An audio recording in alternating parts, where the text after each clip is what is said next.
Bizge Uyghur cemiyetining a'zosi.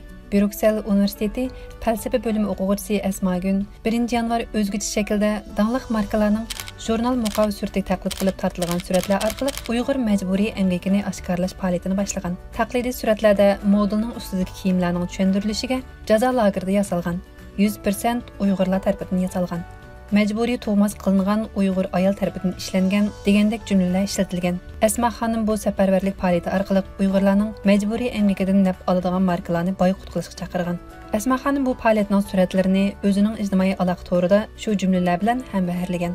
Siz yaxshi ko'radigan do'kondan kiyim sotilishdan burun 2 qatim o'ylang. Әсма xonim bu faoliyat haqida radiomizning ziyoratini qabul qildi. O mundaq dedi. Ekonomi çok herkesi ilgilendiren bir şey. Kıyafet satın almak, alışveriş yapmak. Bu her zaman yaptığımız bir şey. Hele ki yaşadığımız zamanda. İqtisad hammamizga munosabatli bir tema. Kiyim-kechak setib olish, savdolik qilish degandek. Bo'libmi, bu kunlarda kishilar ehtiyoji bo'lsa-mu, bo'lmasa-mu, texnik ko'p kiyim-kechak setib oladigan bo'ldi. Nurg'un dаңlıq markalarning Uyg'urlarni majburiy ishlatish orqali ishlab chiqarilganligi va bu dаңlıq markalik mahsulotlar korxonalarining bu masalani yoshirishi aslida bir cho'ng masala.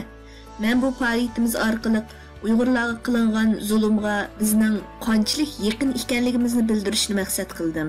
Ya'ni kishilarning ko'ziga cheliqadigan, lekin pek bearam qilmaydigan mushundaq shaklda qilishni muvaffaq ko'rdim. Yani insanların gözüne batacak ama çok da gözüne batacak değil. Yani ikisinin arasında bir denge buluşturup böyle bir şey yapmayı düşündüm diyelim. Әсма xonim, uning fotograf do'sti Tom Emanuel va inisi Kerim Gün qatarliq Yevropada tug'ilib cho'ng bo'lgan yoshlarning ijtimoiy taratqularda aktiv bir shaklda tashviq qilishi bilan Uyg'urlarning navbatdagi vaziyatidan xabardor bo'lgan yoshlar, bo'libmi Belgiya va Turkiyadagi yoshlar bu faoliyatga nihoyat aktiv ovoz qo'shgan.